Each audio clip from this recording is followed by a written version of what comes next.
है कि जब विजेता के लिए तो 50 लोग रीजन गिरा देते हैं। अगर मैं देखिए बहुत कैंडिड एनालिसिस करना चाहिए जिससे गलतफहमी ना हो किसी को। अगर मोदी मैजिक खत्म हो गया तो ये जो 36% वोट उनको अभी मिले, क्यों मिलेंगे फिर? पिछली बार तो इतने ही मिले थे ना। अगर एंटी इनकम्बेंसी है, मतलब अगर इसका हिंदी का मतलब ये होता कि सरकार से लोग नाराज थे तो ये वोट कम होना चाहिए था। लोग बीजेपी से नाराज थे और वो आपको जिताना चाहते थे। एकदम क्लियर मैसेज था कि बीजेपी को हराना है और कांग्रेस को जिताना है, इसीलिए वो 5% का शिफ्ट है। अब उस 5% के अंदर पोलराइजेशन है। ये एक सिंपल सी थ्योरी दिखती है, इसमें कोई बहुत ज्यादा दिमाग लगाने की जरूरत नहीं है। हाँ, इसके पीछे बहुत छोटे कारण जुड़ जाते हैं उसमें। फिर उसमें फ्री बीज भी आएगा, उसमें करप्शन भी आएगा। नो डाउट करप्शन बहुत बड़ा इशू था कर्नाटक में और वो बिल्कुल चिपक गया था बीजेपी के ऊपर 40% वाला। ये सब छोटे कारण मिलते हैं। लेकिन जब आप जाते थे यार ये तो वोट परसेंट उतना ही हार गए क्योंकि अपोजिशन एक हो गया बीजेपी को हराने के लिए। ये हुआ खेल वहां पे। नागराजन जी आप कुछ जोड़ना चाह रहे थे? ये जेडीएस का 99 में उनका पार्टी बनी थी। हाँ। जनता दल टूट के एक जेडीयू बना था रामकृष्ण हेगड़े के। उसके बाद रामकृष्ण हेगड़े अलग पार्टी लोक शक्ति बना दी। उस समय रामकृष्ण हेगड़े को 13% वोट मिला था, 18 सीट मिला था। इनको 10% वोट मिला था, 10 सीट मिला था। उससे लगातार इनको पार्लियामेंट इलेक्शन में जेडीएस को 10% वोट मिलता है, लेकिन असेंबली इलेक्शन में उनको 10% का स्विंग वोट मिलता है। उससे सीट वो ज्यादा बनाते हैं, 28 सीट बनाते हैं, 58 सीट बनाते थे, 40 सीट बनाते थे।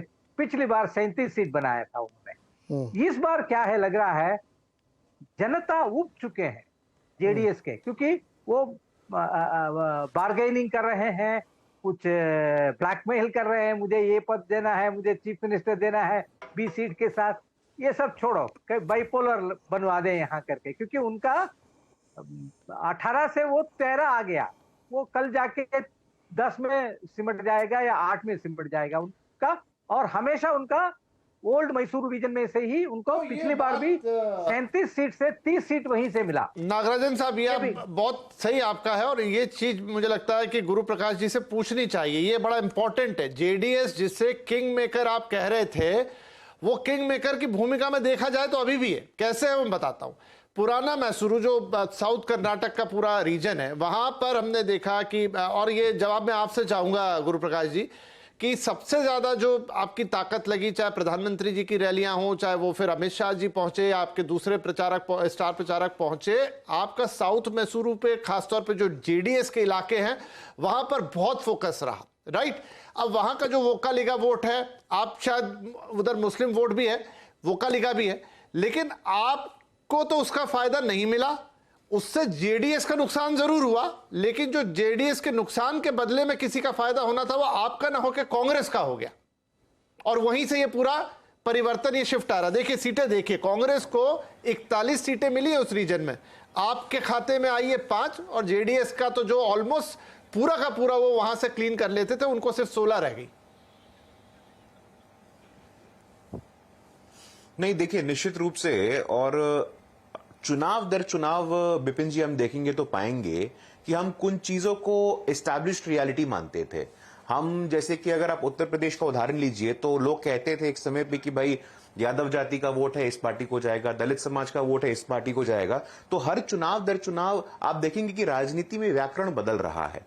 अब पॉलिटिक्स सिर्फ केमिस्ट्री और मैथमेटिक्स नहीं रह गया है कि भाई सोशल इंजीनियरिंग कर लेंगे, कुछ केमिस्ट्री बैठा लेंगे, कुछ जोड़ घटाव कर लेंगे, ऐसा नहीं हो रहा है। जो कन्वेंशनल डेफिनेशंस थे, जो पारंपरिक रूप से कुछ समाज किनके साथ रहते थे, 2014 के बाद उसमें एक बुनियादी परिवर्तन तो आया ही है। और एक लाभार्थी वर्ग जो हमने क्रिएट किया है कि भाई across caste, beyond caste, beyond region, beyond gender जो बेनिफिशियरी है, क्या उसको लाभ मिल पा रहा है? तो निश्चित रूप से कर्नाटक के चुनावों में भी ये जो आकलन है आपका कि भाई मैसूर के क्षेत्र में कुछ समाज ने हम लोगों को वोट किया है, क्या पहले हम लोगों को वोट किया था, इसमें वोकालिका समाज है, लिंगायत समाज है, दलित समाज भी एक बहुत बड़ा समूह है जिसके बारे में हम बात नहीं कर रहे हैं कि दलित समाज किस करवट बैठा है, दलित समाज ने किसको समर्थन दिया है, इस पर भी आकलन करने की आवश्यकता है। तो समाज दर समाज, हर समाज का असर्शन कहां प्रकट हो रहा है, ये बिल्कुल आने वाले समय में हमें पता चलेगा। अभी मैं सुन रहा था, आप लोग चर्चा कर रहे थे मोदी मैजिक की, कि भाई मोदी मैजिक को लेकर के अब तमाम तरह के प्रश्न खड़े होने लगेंगे।